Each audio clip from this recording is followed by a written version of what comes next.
ঠাকুরদার ভগবতী দেবী পিটিটিআই এর ব্যবস্থাপনায় বুধবার আয়োজিত হলো থ্যালাসেমিয়া সচেতনতা এবং থ্যালাসেমিয়া বাহক নির্ণয় শিবির।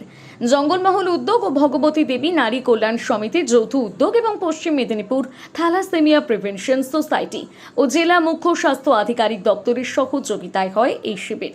বিভিন্ন স্কুল এবং কলেজের 20 শতাধিক শিক্ষার্থী অংশগ্রহণ করে।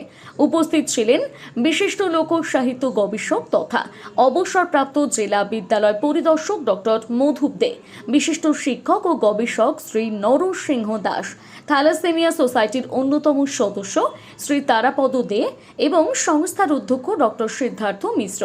উদ্বোধনী বক্তব্য রাখেন ডক্টর মধুপ দে। তিনি বলেন, বিয়ের আগে রক্ত পরীক্ষা অবশ্যই প্রয়োজন।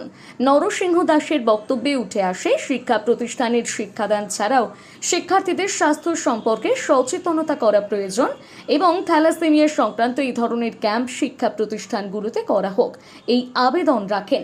পশ্চিম মেদিনীপুর থ্যালাসেমিয়া প্রিভেনশন সোসাইটির পক্ষে তারাপদ দে অঙ্গীকার করেন, একদিন থ্যালাসেমিয়া মুক্ত আমরা সমাজ গড়ব।